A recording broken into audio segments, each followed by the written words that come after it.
गाड़ी का, जो आप थार की बात कर रहे हो, उसकी आरसी को सस्पेंड कर दिया और उस गाड़ी को ब्लैकलिस्ट कर दिया। और अपने रिकॉर्ड पे ये देखा कि उस नाम का अभी मुझे कोई लाइसेंस ट्रेस नहीं हुआ। अदरवाइज वो आएगा तो मैं लाइसेंस को भी सस्पेंड कर दूंगा।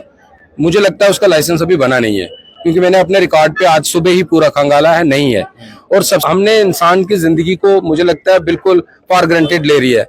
मतलब पता नहीं क्यों हम लोग डरते ही नहीं है। जो ये कल वाला इंसिडेंट है, इसको देख के तो मुझे और मतलब हम वो आगे टीसी साहब ने कहा है कि 5 साल के लिए इसको बिल्कुल डिबार करेंगे, इसको लाइसेंस नहीं दिया जाएगा अगर ये अप्लाई भी करेगा तो। इस तरह हमारे ये कॉग्निजेंस, जैसे ही मेरे संज्ञान में ये आया तो मैंने सबसे पहला काम किया, कॉग्निजेंस लेते हुए इसने जो भी कुछ ये किया है, उस गाड़ी का, जो आप थार की बात कर रहे हो, उसकी आरसी को सस्पेंड कर दिया और उस गाड़ी को ब्लैकलिस्ट कर दिया। और अपने रिकॉर्ड पे ये देखा कि उस नाम का अभी मुझे कोई लाइसेंस ट्रेस नहीं हुआ। अदरवाइज वो आएगा तो मैं लाइसेंस को भी सस्पेंड कर दूंगा। मुझे लगता है उसका लाइसेंस अभी बना नहीं है, क्योंकि मैंने अपने रिकॉर्ड पे आज सुबह ही पूरा खंगाला है, नहीं है।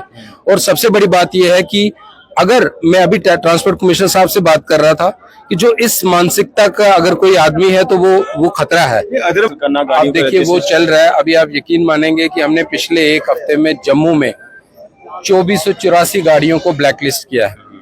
2484 रिकॉर्ड है, वो पूरे साल में इतनी नहीं हुई। उन लोगों के फाइन जो थे वो पेंडिंग थे, उन्होंने अपने चालान नहीं पे किए थे।